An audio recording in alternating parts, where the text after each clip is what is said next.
Hello friends, electric வெஹிக்கிள்ஸை பொறுத்த வரைக்கும் cost effective and அதே சமயத்தில் வந்துட்டு ஈகோ ஃப்ரெண்ட்லி அண்ட் உங்களுக்கு மெயின்டெனன்ஸில் பெரிய லெவலில் செலவு வைக்காது அப்படின்னு சொல்லி நிறைய ப்ளஸ் பாயிண்ட்ஸ் எலக்ட்ரிக் வெஹிக்கிள்ஸ் பற்றி சொல்லுவாங்க. பட் முக்கியமான ஒரு விஷயம் என்னென்னா, இந்த வண்டி எலக்ட்ரிக் மெயினாக ஓடுறது வந்து பேட்டரியில் தான். ஸோ ஒரு பேட்டரியை நீங்கள் ரீப்ளேஸ் பண்ணணும் அப்படின்னு நினச்சிங்கன்னா அதோடைய காஸ்ட் எவ்வளோ ஆகும் அப்படிங்கிற ஒரு கேள்வி வந்து எலக்ட்ரிக் வெஹிக்கிளை யூஸ் பண்ணுற எல்லார் மத்தியிலையுமே இருக்கும். ஸோ இதில் முக்கியமாக இப்போ இன்றைக்கி டாப் பிராண்ட்ஸ் அப்படின்னு சொல்லக்கூடிய ஓலா S1 ப்ரோவாக இருக்கட்டும், அல்லது 450Xஆக இருக்கட்டும் ஏத்தரோடது, அண்ட் டிவிஎஸ் ஐக்யூ படி எஸ் மாடலோ எஸ்டி மாடல்னு வரல, எஸ் மாடலாக இருக்கட்டும். ஸோ இந்த வண்டியெல்லாம் நீங்கள் யூஸ் பண்ணுறீங்க. பட் இதோடைய ரீப்ளேஸ்மெண்ட் காஸ்ட் எவ்வளோ ஆகும் அப்படிங்கிறது தெரிஞ்சுக்கணும். அப்படிங்கிறது எல்லாருக்குமே வந்து ஒரு க்யூரியாசிட்டி இருக்கும். ஓகே, இந்த பேட்டரி ரீப்ளேஸ்மெண்ட்டை பொறுத்த வரைக்கும் ஏன் நான் பேட்டரி ரீப்ளேஸ் பண்ணணும் அண்ட் எப்போ நான் ரீப்ளேஸ் பண்ணணும் அண்ட் அப்படி ரீப்ளேஸ் பண்ணுறதா இருந்தால் அதுக்கு எவ்வளோ காஸ்ட் ஆகும், இதை பற்றி இன்றைக்கி பதிவில் ரொம்ப தெளிவாகவும் டீட்டெயிலாகவும் பார்க்கலாம். Welcome to RK TVS. இந்த பேட்டரி ரீப்ளேஸ்மெண்ட் காஸ்ட்டை பொறுத்த வரைக்கும் நம்ம தெளிவாக பார்க்கலாம். ஸோ ஃபர்ஸ்ட்டு கேள்வி என்னென்னா, என்னுடைய எலக்ட்ரிக் ஸ்கூட்டரில் இருக்கிற பேட்டரியை நான் ஏன் வந்து ரீப்ளேஸ் பண்ணணும்? ஸோ இதுதான் வந்து ரொம்ப முக்கியமான ஒரு கொஸ்டின். ஸோ ஏன் ரீப்ளேஸ் பண்ணணும் அப்படின்னா, பேட்டரி அப்படிங்கிறது ஒரு ஓவர் அ பீரியட் ஆஃப் டைமில் டீக்ரேட் ஆகக்கூடிய ஒரு பொருள் தான். இப்போ நம்ம மொபைலில் யூஸ் பண்ணக்கூடிய பேட்டரிஸாக இருக்கட்டும், அல்லது வந்து நம்ம அந்த பென் டார்ச் செல்னு சொல்லக்கூடிய அந்த பேட்டரிஸாக இருக்கட்டும், எல்லா பேட்டரியுமே ஒரு ஓவர் பீரியட் ஆஃப் டைமில் வந்துட்டு ஒரு டிகிரேட் ஆகி அந்த பேட்டரி யூஸ் பண்ண முடியாமல் போகும். அந்த சமயத்தில் நம்ம வந்து பேட்டரியை ரீப்ளேஸ் பண்ணுவோம். முன்னாடி நம்ம இந்த நோக்கியா ஃபோன்ஸ் யூஸ் பண்ணும்போது அந்த பேட்டரி வந்துட்டு உப்பி இருக்கும், பார்த்துருப்பீங்க. ஸோ உடனே அதை மாற்றிட்டு புது பேட்டரி வாங்குவோம். ஸோ இதை மாதிரி தான் நம்மளுடைய எலக்ட்ரிக் வெஹிக்கிள்ஸில் இருக்கிற பேட்டரியும் டீக்ரேட் ஆகும்போது அதை வந்து நம்ம மாற்றணும். ஓகே, இந்த டீக்ரேடேஷன் அப்படிங்கிறது எப்போ நடக்கும் அப்படின்னா, ஒரு வண்டியை அதிகமாக நீங்கள் யூஸ் பண்ணும்போது அதோடைய லைஃப் ஸ்பேன் வந்து குறைய ஆரம்பிக்கும், அதோடைய பெர்ஃபார்மன்ஸ் குறைய ஆரம்பிக்கும். அண்ட் இந்த மாதிரி விஷயங்கள்லாம் நடக்கும்போது அந்த பேட்டரி டிகிரேட் ஆக ஆரம்பிக்குது. Discharging of vehicle and over charging. சில டைம் நம்ம வந்து வெஹிக்கிளை ஓவராக சார்ஜ் பண்ணுவோம், இதனாலையும் டீக்ரேடேஷன் ஸ்டார்ட் ஆகும். அண்ட் ட்ரெயின் ஆகிற அளவுக்கு அந்த வண்டியை நம்ம யூஸ் பண்ணுவோம். ஸோ இதனாலையும் டீக்ரேடேஷன் ஸ்டார்ட் ஆகும். So life cycle of the battery அப்படிங்கிறது ரொம்ப முக்கியமான விஷயம். இதனாலையும் அந்த பேட்டரி டீக்ரேடேஷன் ஆகும். ஸோ இதுதான் ஏன் நம்ம பேட்டரி ரீப்ளேஸ் பண்ணணும் அப்படிங்கிற கேள்விக்குனோட ஆன்சர். பேட்டரி டீக்ரேட் ஆகுதுனால நம்ம ரீப்ளேஸ் பண்ணணும். இந்த டீக்ரேடேஷன் எப்போ ஸ்டார்ட் ஆகுது அப்படிங்கிறத நம்ம எப்போ தெரிஞ்சுக்கலாம், அது ரெண்டாவது கேள்வி. ஸோ முதல்ல பேட்டரியோட லைஃப் சைக்கிள் பார்ப்போம்.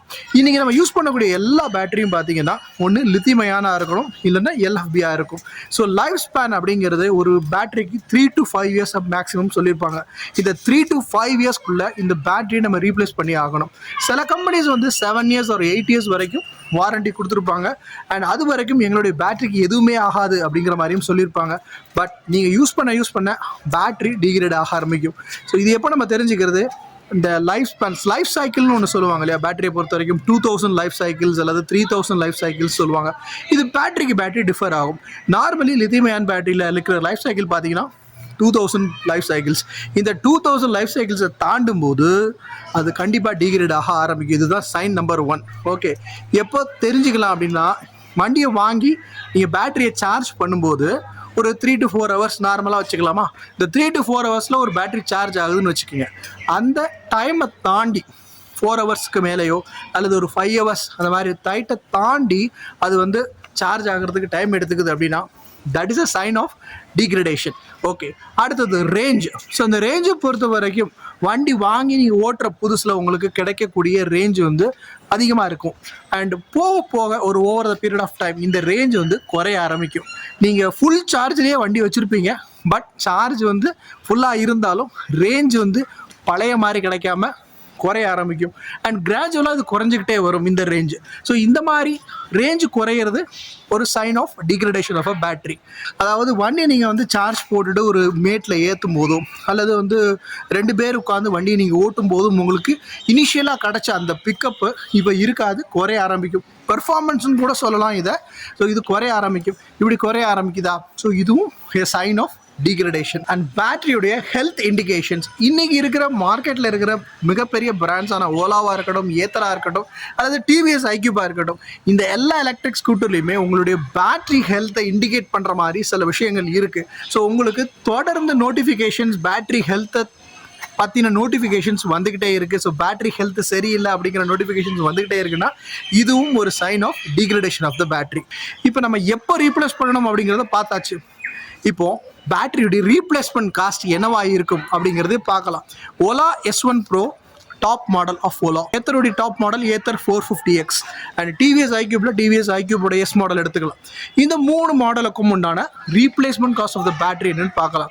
இப்போ ஆகஸ்ட்டை பொறுத்த வரைக்கும் ஓலாவில், அதாவது 2023 பொறுத்த வரைக்கும் ஒரு 1,50,000 வெஹிக்கிள்ஸ் சேல் பண்ணியிருக்கிறாங்க.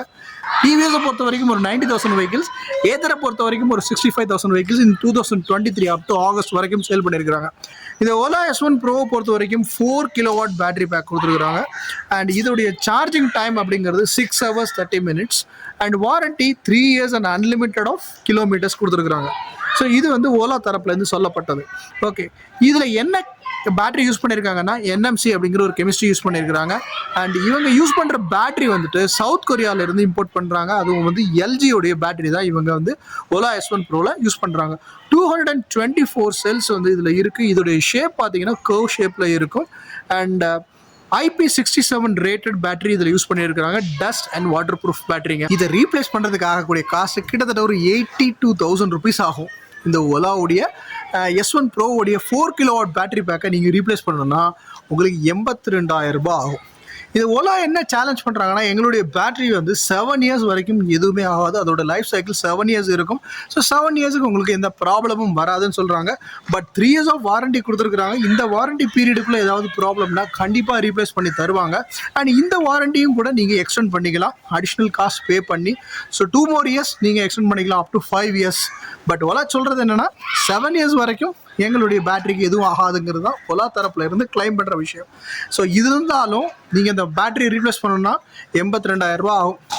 So that is a cost of Ola.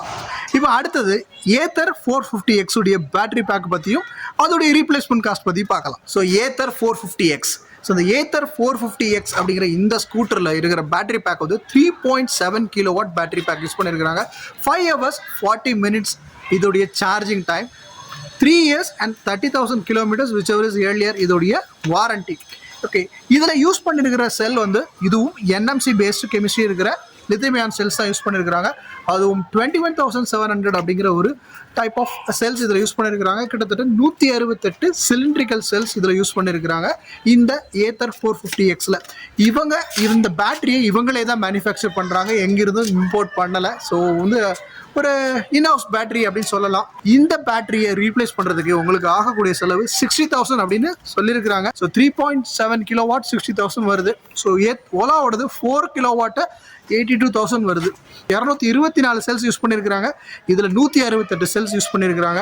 So அதனால் கொஞ்சம் ப்ரைஸ் டிஃப்ரென்ஸ் இருக்கும். அடுத்தது நம்ம இப்போ டிவிஎஸ் ஐக்யூப் உடைய ரீப்ளேஸ்மெண்ட் காஸ்ட் பார்க்கலாம். டிவிஎஸ் ஐக்யூப் உடைய பேட்டரி பேக்கை பொறுத்த வரைக்கும் நமக்கு வந்து 3.4 கிலோவாட் பேட்டரி பேக் கொடுத்துருக்குறாங்க. ஸோ இந்த பேட்டரி பேக்கை சார்ஜ் பண்ணுறதுக்கு கிட்டத்தட்ட உங்களுக்கு 4 hours 30 minutes ஆகும். அண்ட் இந்த பேட்டரி பேக் உடைய வாரண்டி அப்படிங்கிறது வந்து 3 years or 50,000 kilometers வாரண்டி கொடுத்துருக்குறாங்க டிவிஎஸ் தரப்புல இருந்து.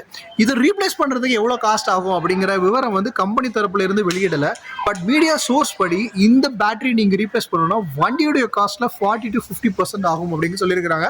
கிட்டத்தட்ட ஒரு 56,000 70,000 வரைக்கும் சார்ஜ் ஆகும் இதோடைய பேட்டரி பேக்கை நீங்கள் ரீப்ளேஸ் பண்ணணும் அப்படின்னா. ஸோ இதுவும் NMC பேஸ்ட் கெமிஸ்ட்ரி யூஸ் பண்ணிக்கூடிய பேட்டரி தான் யூஸ் பண்ணியிருக்கிறாங்க இந்த எலக்ட்ரிக் வெஹிக்கிள்லையும். அண்ட் இது வந்து உங்களுக்கு IP67 ரேட்டட் வருது. பொதுவாகவே இந்த 3 பேட்டரி பேக்ஸுமே உங்களுக்கு IP67 ரேட்டிங் கொடுக்குறாங்க. ஸோ டஸ்டாலையும் சரி வாட்டராலையும் சரி எந்தவித பாதிப்பும் ஏற்படுத்தாது அப்படின்னு சொல்லியிருக்கிறாங்க.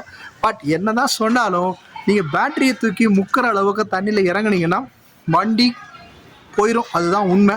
அண்ட் இது வாரண்டி ரிலேட்டடான விஷயங்களில் நிறைய குளறுபடிகள் இருக்குங்க. ஏன்னா வந்துட்டு ஒரு வண்டியை நீங்கள் வாங்கும்போது அவங்க வாரண்டி அப்படிங்க சொல்லக்கூடிய விஷயங்கள் என்னெல்லாம் அப்படின்னா, இந்த பேட்டரிக்கு இவ்வளோ வாரண்டி அண்ட் மோட்டருக்கு இவ்வளோ வாரண்டி அப்படிங்கிறத மட்டும் சொல்லுவாங்க, வண்டிக்கு இவ்வளோ வாரண்டி சொல்லுவாங்க. பட் ஒரு பார்ட்டுக்கும் ஒரு வாரண்டி இருக்குது, ஒரு பீரியட் இருக்குது. ஸோ இதை தெளிவாக கேட்டு தெரிஞ்சு ஒரு எலக்ட்ரிக் ஸ்கூட்டரை போய் வாங்குங்க. ஸோ இன்றைக்கி மார்க்கெட்டில் எலக்ட்ரிக் ஸ்கூட்டர் வாங்க போகும்போது நீங்கள் எவ்வளோக்கு எவ்வளோ கேள்வி கேட்குறீங்களோ ஷோரூமில் அவ்வளவுக்கு தெளிவான பதில் அங்கிருந்து வருதான்னு பாருங்கள். அப்படி எந்த ஷோரூமில் ரொம்ப தெளிவான பதில்களும் உங்களுக்கு கேள்விக்கு சாட்டிஸ்ஃபை ஆகிற அளவுக்கு ஆன்சரும் வருதோ அது ஒரு நல்ல எலக்ட்ரிக் ஷோரூம் அப்படின்னு சொல்லலாம். ஏன்னா அவங்களுக்கு நிறைய விஷயங்கள் தெரிஞ்சிருக்குன்னு நம்ம எடுத்துக்க முடியும். ரீப்ளேஸ்மெண்ட் காஸ்ட் பற்றி நல்லா தெளிவாக பார்த்தாச்சு. ஸோ உங்களுக்கு இந்த வீடியோ பிடிச்சிருந்துன்னா ஷேர் பண்ணுங்கள், லைக் பண்ணுங்கள், கமெண்ட் பண்ணுங்கள். அடுத்த ஒரு நல்ல பதிவில் உங்களை சந்திக்கிறேன். Bye friends. அண்ட் மறக்காமல் ஆர்கே தி ஈவென்ட் சேனலை subscribe RK Rain. பாய் பாய் சொல்லு. Bye.